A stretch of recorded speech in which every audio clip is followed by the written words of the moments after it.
Eu sou o Amílcar Correia e este é o P24. Em segurança, temos medo do que vem de fora. Alguém hoje ouve falar de ataques aos ATMs com explosivos, mortos, gasolineiros, de assaltos à mão armada, carjackings, da zona de arroz do intendente que não se podia lá entrar.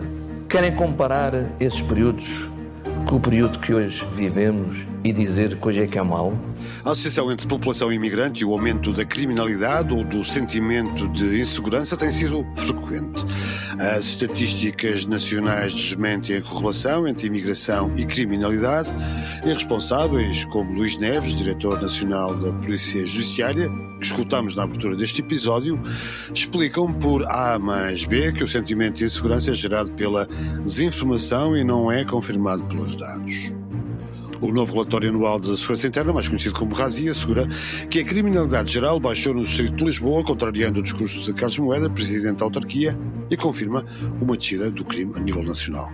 Todavia, o RASI acrescenta que houve um aumento de criminalidade violenta devido à delinquência juvenil, violência doméstica e violações.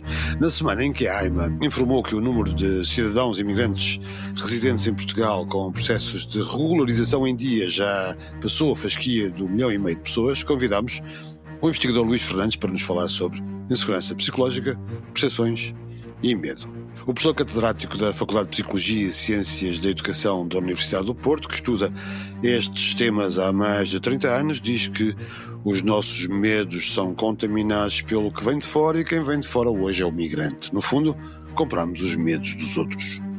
Bem-vindos ao P24. O seu dia começa aqui. Luís Fernandes, bem-vindo a este episódio do P24. Na década de 90 investigaste aquilo que se chamava então insegurança psicológica, insegurança urbana, o toxicodependente que fazia esticões e assaltos no multibanco era a maior ameaça social, diziam as sondagens e as preocupações da população. Hoje há uma tentativa de transformar o imigrante num novo bode expiatório. Achas que faz sentido fazer um paralelo entre estas duas figuras com este desfazamento temporal? Há, de facto, paralelos entre estas duas figuras. E acontece com elas o que aconteceu sempre desde que as cidades se tornaram lugares que atraem gentes de muitos lados e, portanto, se tornaram grandes palcos de convivências nem sempre fáceis entre gentes de raízes muito diferentes, de etnias, etc. Ou seja, há uma sucessão das figuras da ameaça. E nos anos 90, de facto, o toxicodependente de rua, como então se designava, porque era protagonista da pequena delinquência, do esticão, do assalto, na altura também o VIH estava em grande ascensão como vetor infeccioso e ele, enfim, depois vieram para a comunicação social os assaltos em que ele empunhava uma seringa como forma de ameaçar, etc. Mas não era só o toxicodependente de rua, era também a figura do traficante, o traficante de bairro social degradado, como se dizia também. E muitas vezes o tráfico protagonizado, pelo menos no discurso da comunicação social da época, porque os discursos filtram sempre e a realidade é maior do que essa filtragem, mas muitas vezes a aparecer o tráfico de drogas associado, fosse a ciganos, fosse a zonas negras de periferia urbana, sobretudo na região de Lisboa, não tanto no Porto. E, portanto, já era a questão das minorias étnicas. Hoje, esta etnicidade é com o imigrante que se faz, ou se quiseres, esta desconfiança da figura do outro, da figura daquele que é diferente, é com o imigrante, sobretudo imigrante de paragens mais longínquas, e portanto há aqui uma segregação a partir da etnonacionalidade, de facto. Mas é curioso verificar que, tal como há paralelos, também há diferenças importantes. O toxicodependente de rua era alguém que não trabalhava, que estava fora da lógica do trabalho. Era alguém que até podia já ter trabalhado, mas que não persistia. Né? Era improdutivo. Justamente, era improdutivo. E com o imigrante é ao contrário, ele vai para trabalhar. e quer trabalhar. E em geral trabalha. E à partida não faz assaltos com seringas. Pois, também não. Nem com seringas, nem sem seringas, pelo menos não faz mais assaltos do que fazem os portugueses. Isto são os dados que vamos tendo, embora não haja hoje nenhuma estrutura como havia no final dos anos 90 a dedicar-se exclusivamente ao estudo da insegurança urbana. E nos anos 90 existia, aliás, eu participava dela, era o Observatório Permanente de Segurança do Porto e, portanto, fizemos uma série de estudos que permitiam ter dados que hoje não há com essa minúcia. Hoje é mais um relatório de segurança interna, são documentos de polícia, enfim, e é uma pena, porque, quer dizer, deveríamos estar hoje melhor a esse nível do que estávamos na altura, mas não estamos. Melhor ao nível do que é estudar os fenómenos. Luís, a percepção da criminalidade nem sempre corresponde à realidade, por isso é que é uma percepção, não é? Como é que se criam estes sentimentos de percepção de insegurança? Porque a vida é ameaçadora e as sociedades, à medida que se complexificaram, criaram novas percepções de risco. Quer dizer, enfim, nós sabemos pelos historiadores que toda a vida as pessoas sentiram ameaças, não é? Só que se recuares bastante, se recuares séculos, as ameaças eram de coisas que para nós eram completamente incontroláveis, como as doenças infecciosas, a peste, a lepra, a varíola, enfim, e também as grandes catástrofes naturais. Estas ainda hoje são, ainda conseguem fazer-nos grande moça. E, portanto, nós tínhamos medo do que vinha de fora e normalmente atribuíamos-lo a causas divinas, até castigos divinos. E os medos continuam a ser relativamente ao que vem de fora.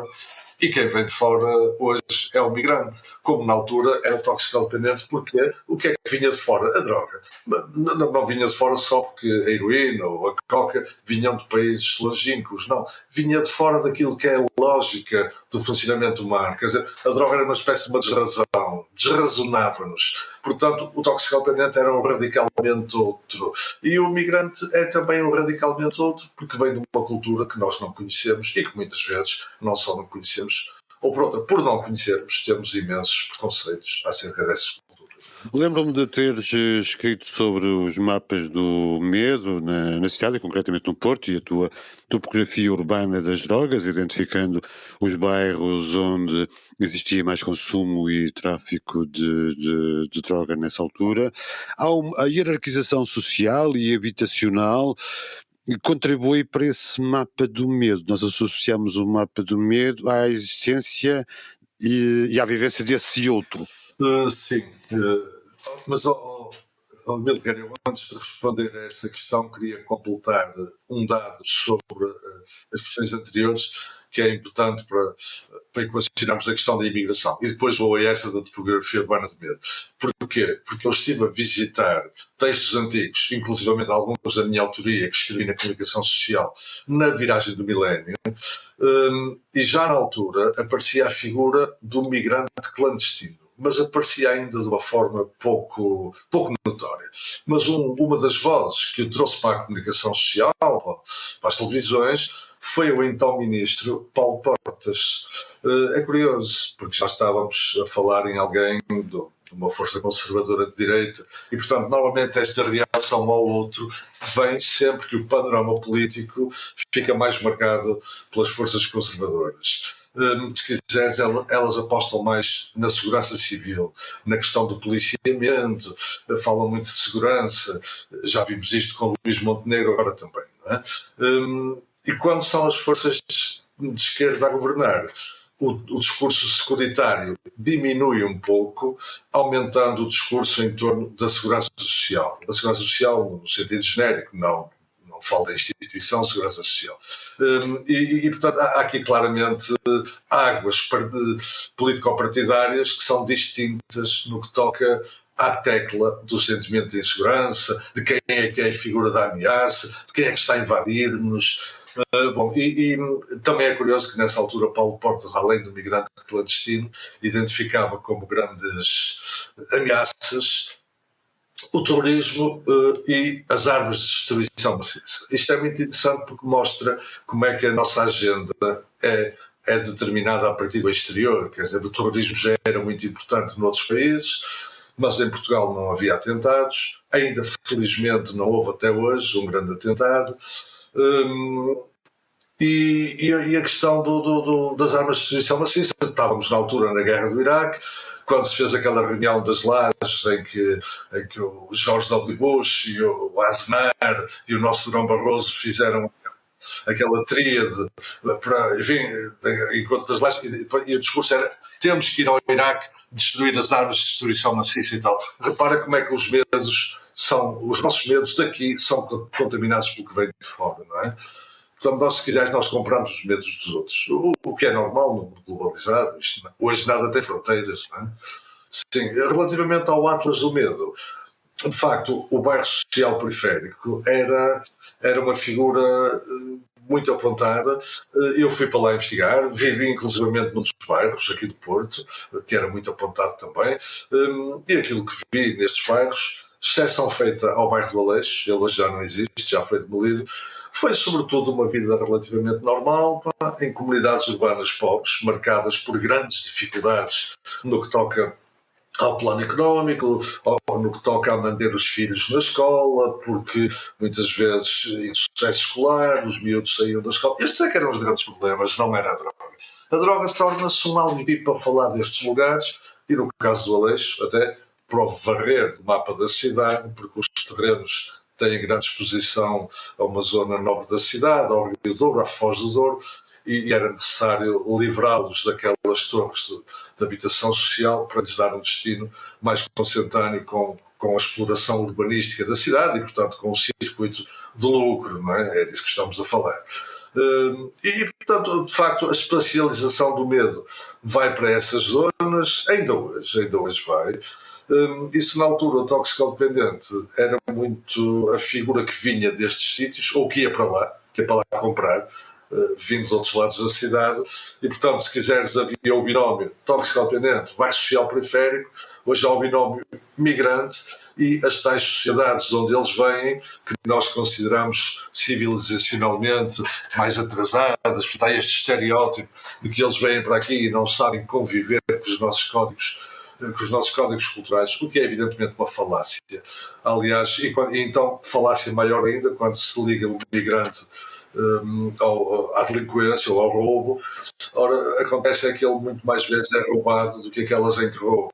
É desde logo roubado, no circuito dos alugueres de quartos e de camas e de apartamentos, onde é de facto sujeito a usurários, onde é sujeito a uma exploração, como se dizia antigamente, do homem pelo homem, que nós não conhecíamos, quer dizer, que hoje tem uma expressão que não tinha há uns anos atrás. Portanto, se ele algum dia cometer um ato antissocial, ou de roubo, ou de delinquência, depois ele próprio ter sido vítima de uma forte exploração a que está sujeito. Luís, esse Atlas do Medo resulta, podemos concluir, também de um certo contexto político por causa da responsabilidade de um determinado discurso na criação desses sentimentos de insegurança?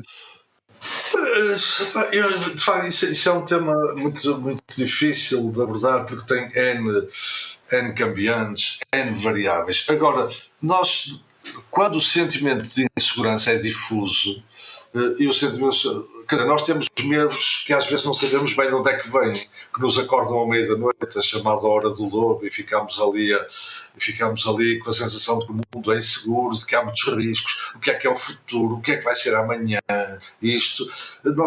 Como não conseguimos conviver com estes medos difusos, temos tendência a ancorá-los em figuras concretas. Já falamos aqui delas, mas também em espaços concretos. E a política vai muito atrás disto, quer dizer, espacializa o medo, como que se ali fosse o problema, e isolámo-lo ali, e o resto anda para a frente. Quer dizer, criamos aqui uma sociedade a duas velocidades, aquela que ficou para trás, constituída pelas zonas de exclusão social, enfim, e depois a outra, que é aquela em que nós, os das classes médias, vivemos. Portanto, fratura-se a cidade. Há uma fratura no espaço urbano, para lidar simbolicamente com os medos e para permitir aos políticos, de algum modo, arrumar as coisas, arrumar o discurso, digamos assim. E, evidentemente que isto não resolve nada, porque é preciso, se há zonas que estão em situação de exclusão social e de sofrimento social, é preciso fazer qualquer coisa com isso, é preciso trabalhar em políticas sociais, é preciso trabalhar em políticas de integração, mas não é isso que nós vemos. Esse discurso hoje não está na moda, está muito mais na moda o discurso de temos de estar seguros, onde é que está o risco, vamos policiá-lo, vamos intervir. Luís, obrigado pela tua análise e por teres vindo a este P24. Obrigado, eu também. Bom dia. My name is Zanele Mholi. I call myself a visual activist. I take photographs, I capture videos, I just capture the moods that maybe other people cannot see. Primeiro, passou pela Tate Modern em Londres, onde a exposição foi organizada em 2020. Desde então, foi apresentada em Paris, Berlim, Copenhague ou São Paulo. Zanele Mholi fotografa há mais de 2 décadas a experiência negra LGBTQIA+, da África do Sul e, ao fazê-lo, revela, expõe e resiste. É o que nos diz Ana Marques Meia sobre a retrospectiva da obra da artista, patente em Serralves até 12 de outubro. Para ler na edição impressa de hoje do suplemento ou então no Y Online. Obrigado por ouvir o P24, voltamos segunda-feira, tenham um bom fim de semana. Para não perder os novos episódios, subscreva este podcast do Público na sua aplicação preferida. Para além deste programa, há mais para descobrir em público.pt/podcasts. O Público fica no ouvido.